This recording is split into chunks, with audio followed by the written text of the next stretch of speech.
Partai Demokrat belakangan ini. Hari ini adalah persidangan terkait kasus suap Wisma Atlet. Judulnya di koran Tempo adalah Yulianis bisa mengungkap peran Anas. Kemudian berita kota ini lebih vulgar lagi nih rupanya judulnya. Anas di ujung tanduk, dibahas di Cikeas internal Demokrat memanas. Ini kalau yang di Kompas tidak, namun ada dua koran ini yang membahas tentang nasib Anas Urbaningrum. Di ujung telepon sudah ada Pak Mubarok dari Partai Demokrat dan juga ada Mas Yunarto Wijaya untuk membahas terkait dengan sebenarnya apa yang terjadi semalam dan bagaimana kedepannya Partai Demokrat. Namun sebelumnya Anda dapat menyaksikan tayangan berikut ini.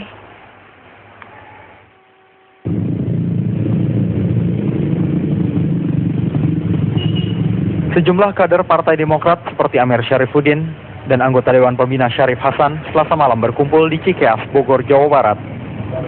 Mereka mengikuti rapat di rumah Ketua Dewan Pembina Susilo Bambang Yudhoyono.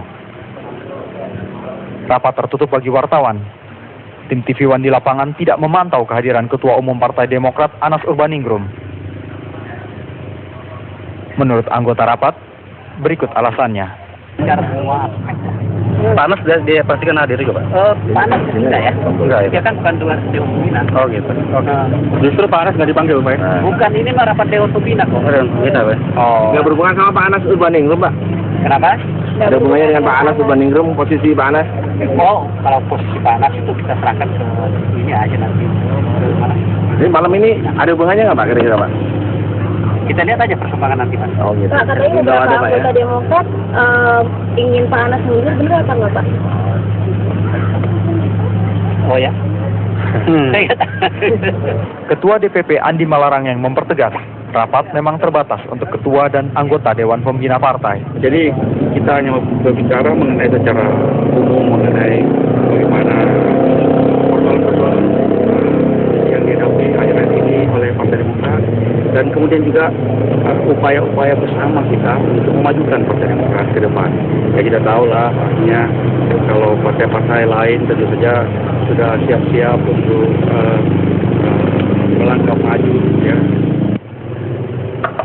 Dari Cikeas, Bogor, Jawa Barat, TV One mengabarkan.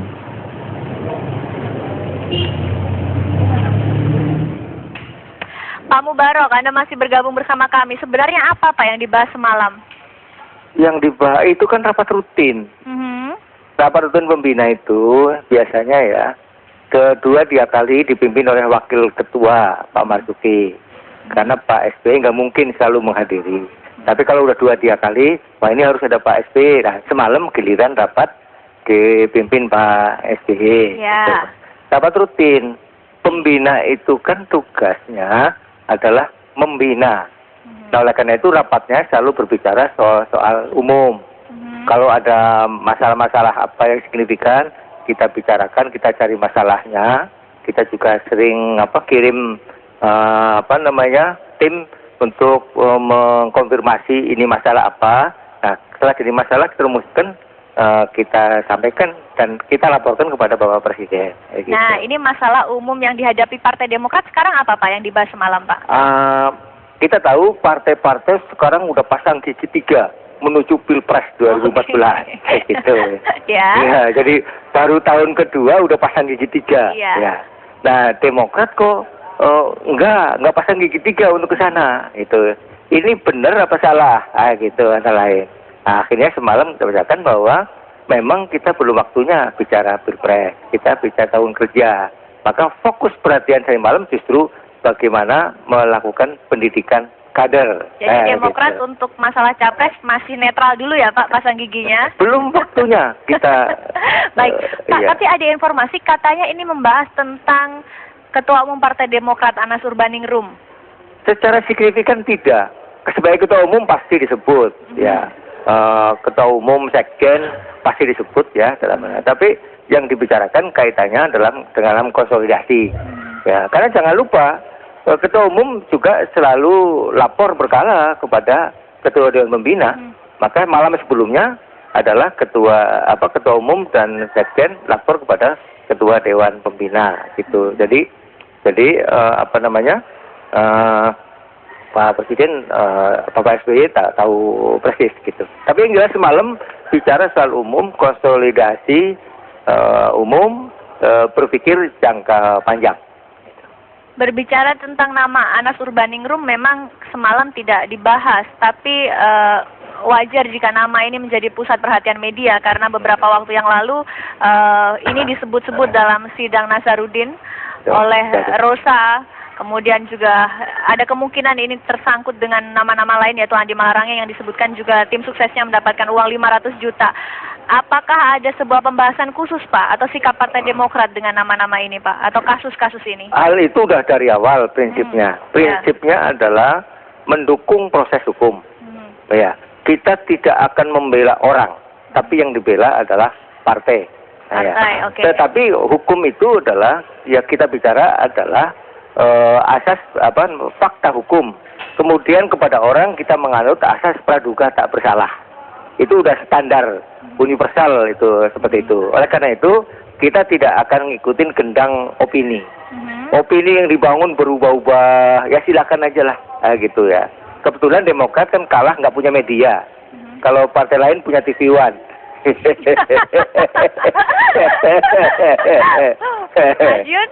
Iya, apakah semalam nampaknya ada wangsit kira-kira apa yang dibahas? Karena rupanya kalau Pak Mubarok bilangnya memang nggak ada pembahasan tentang Mas Anas. Sebenarnya peristiwa yang berulang ya. Jadi ketika orang menerka-nerka ada apa yang terjadi di tubuh internal Partai Demokrat. Apakah dari sebelum Rakornas 23 Juli kemarin isu misalnya mengenai KLB, penonaktifan ketua umum juga sudah terjadi. Jadi sebenarnya problem utamanya bukan apakah di rapat Dewan Pembina dibicarakan atau tidak, tapi apakah tetapi masalah itu memang ada dan bagaimana kemudian politik tarik ulur ini terjadi di tubuh internal Partai Demokrat. Kalau kita mau jujur, isu seperti kemarin itu kan bukan yang memunculkan media, bukan juga spekulasi pengamat, tetapi perkataan Pak Syarif Hasan kemudian dibantah oleh sebagian kader yang lain termasuk Pak Ahmad Mubarok yang kemudian menimbulkan spekulasi kita. Ada apa sih ini? Apakah berulang lagi tarik ulur seperti masa Rakornas? Nah, yang menarik adalah memang kita seperti bertaruh, berspekulasi apakah proses politik akan mendahului proses hukum atau sebaliknya. Sebenarnya Demokrat sudah mencoba mencari jalan tengah ya pada saat Rakornas kemarin, membuat satu mekanisme dengan menyatakan bahwa ada kode etik baru di hadapan Dewan Kehormatan. Siapapun yang menjadi tersangka itu kemudian harus secara otomatis nonaktif. Jadi menunggu proses hukum. Permasalahannya sampai sekarang kan kita belum lihat naiknya status nama-nama yang disebut begitu kan di KPK. Jadi sebenarnya memang bola panasnya ada di KPK, tetapi di sisi lain juga dalam proses menunggu ini kita juga lihatlah bagaimana pernyataan teman-teman Partai Demokrat sendiri yang memancing di air keruh. Sehingga akhirnya kita juga seperti menduga-duga jangan-jangan Pak SBY memang menginginkan suatu, jangan-jangan ada faksi tertentu yang menginginkan misalkan Anas Urbaningrum nonaktif terlebih dahulu tanpa didahului proses hukum. Ini yang saya pikir seharusnya jadi PR besar buat Partai Demokrat, termasuk Ketua Dewan Pembina yang merupakan veto player dari Partai Demokrat untuk bisa membuat kebijakan ini satu pintu. Suara ini satu pintu, jangan kemudian mereka berantem sendiri lah kira-kira. Dan ini juga bukan yang pertama kali Partai Demokrat itu juru bicara dalam tanda kutipnya banyak sekali. Berulang-ulang saya pikir sudah dari beberapa bulan lalu, problem utama saya pikir Demokrat menghadapi dirinya sendiri.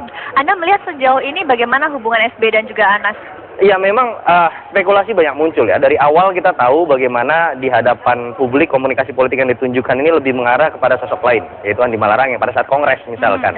Sehingga ketika Anas Urbaningrum memenangkan kongres ini kan juga satu peristiwa bersejarah buat sebagian pihak ya. Ketika Anas sendiri kemudian disebut-sebut namanya dalam sebuah kasus hukum, ini juga menimbulkan spekulasinya adalah bagaimana posisi SBY yang dari awal mungkin memang sudah tidak serak misalkan dengan Anas. Tapi saya pikir Pak SBY ini kan seorang dalam tanda kutip ya, seorang politikus juga yang memang memilih jalan aman. Memang saya melihat kalau Pak SBY kemudian mengambil keputusan atau bahkan berada di balik sebuah gerakan untuk menonaktifkan Anas, jangan-jangan dia malah akan terlihat seperti terlibat dalam pertarungan faksi-faksi Demokrat. Saya yakin Pak SBY tidak nyaman dengan situasi seperti ini, begitu kan? Dan kalau kita kembalikan ke prosedur atau mekanisme KLB misalkan, itu membutuhkan misalkan 2/3 dari suara-suara pengurus daerah. Pertanyaan terbesarnya apakah pengurus daerah ini dipegang oleh kubu Anas atau kubu di luar Anas, begitu kan? Dan ini juga Pak SBY tidak mau terjebak dan menampilkan Demokrat misalnya dalam panggung terbuka terlibat konflik dan salah satu harus kalah. termasuk dirinya misalnya di situ ya. Jadi balik lagi menurut saya mungkin yang akan terus dijalankan adalah menunggu proses hukum dan membiarkan mekanisme Dewan Kehormatan tadi andai kata terjadi penaikan status dari saksi menjadi ini kita berandai-andai tentu saja ya, menjadi tersangka secara otomatis dia harus mengundurkan diri. Bapak, apakah Anda sepakat ini Pak Mubarok, jika memang sudah ada status tersangka bagi kader-kader Partai Demokrat termasuk ketua umumnya, mereka harus mengundurkan diri? Oh iya itu, kalau itu iya. Kita taat asas itu. Internal kita taat asas kepada ADART, gitu ya. Ke hukum kita taat asas kepada prinsip hukum. Jadi nggak ada masalah. Soal pengalaman konflik kita udah berpengalaman lah ya. Mana sih ada partai nggak ada punya konflik ya? Ada, tapi kan manusia kan pada dasarnya suka kerjasama dan suka bersaing. Nah, saya berbicara tentang kata persaingan. Kabarnya apakah memang ada sebuah perpecahan atau di bukan Partai perpecahan, Demokrat? bukan. Partai itu wadah kerjasama dan wadah bersaing. Koalisi juga wadah kerjasama dan wadah bersaing. Itu. Kalau bersaingnya sportif, melahirkan dinamika. Kalau persaingannya tidak sportif, melahirkan konflik. Nah, selama ini alhamdulillah persaingannya itu masih sportif. Oleh karena itu isu dulu rakornas semua apa nggak ada itu, gitu ya. Oke. Itu.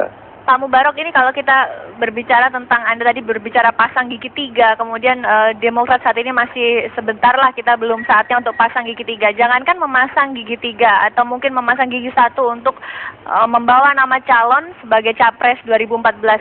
Membersihkan nama Partai Demokrat saja terkait dengan kasus suap ini kan juga bukan pekerjaan yang mudah, Pak. Apa yang akan dilakukan, Pak, selanjutnya? Kalau soal itu kita serahkan proses hukum. Tidak, kita tidak akan melakukan intervensi. Begitu, makanya kita juga tidak mau menjenguk Nazar di tahanan. Yang semangat jenguk tahanan justru partai lain dulu kan, gitu. Oke. Kita enggak, karena nanti dianggap intervensi, gitu ya. Jadi memang kita udah punya pengalaman soal pilpres. Kita nggak mau dari awal-awal. Dulu Pak Harto muncul dadakan, Pak Gus Dur muncul dadakan, Pak SBY juga muncul dadakan. Oleh karena itu, pilpres nanti aja lah 2014 mungkin akan muncul new star. Kita nggak tahu. Kalau terlalu lama dimunculkan, basi malah biasanya begitu. Ya, sedih namanya dimunculkan tiba-tiba tersandung kasus korupsi, jadi nggak muncul ya Pak ya. Nah, oleh karena itu kita tidak akan mundur. Siapa sih tokoh yang nggak punya masalah? Coba. Semua tokoh punya masalah. Baik, terima kasih Pak Mubarok atas waktu yang bergabung bersama kami. Mas Jun, kalau Anda melihat sendiri ke depan, bagaimana masyarakat kita untuk melihat Partai Demokrat? Ya, Partai Demokrat ini kan sebenarnya dengan kasus ini menunjukkan banyak hal ya dari Partai Demokrat ya. Pertama, secara jangka pendek kita lihat dalam kasus ini, bagaimana memang strukturnya tidak solid. Dalam arti memang dia belum terbentuk sebagai organisasi modern. Ingat loh, tadi bilang katanya kami sudah berpengalaman untuk kena konflik, tapi belum berpengalaman untuk menyelesaikan. Berpengalaman kena konflik itu bukan sesuatu yang patut dibanggakan sebenarnya ya. Saya agak lucu juga menjaga konflik seakan-akan. Jadi itu kan menunjukkan bagaimana organisasi ini belum modern, tergantung hanya pada satu sosok, termasuk bagaimana orang-orang seperti bendahara umum ini bisa masuk ke dalam struktur yang utama, dan kemudian juga bagaimana mungkin partai bicara 2014 ketika mereka sendiri masih belum selesai melakukan proses konsolidasi. Menghadapi kasus, mereka harus menghadapi dirinya sendiri, tarik ulur, berebut kekuasaan di antara kader-kader sendiri. Ini saya pikir PR utama. Terakhir, seandainya nanti nama Anas Urbaningrum itu akhirnya dijadikan tersangka, karena itu memang saat ini masih jadi spekulasi yang sangat kuat. Siapa pihak yang paling diuntungkan? Pihak yang paling diuntungkan tentu saja pertama di luar Partai Demokrat. Ketika kemudian konflik ini berujung pada misalkan pergantian ketua umum atau konflik politik yang memuncak begitu ya, dan sudah pasti partai lain, terutama dua partai lain yang sama-sama partai besar ini akan diuntungkan secara elektoral.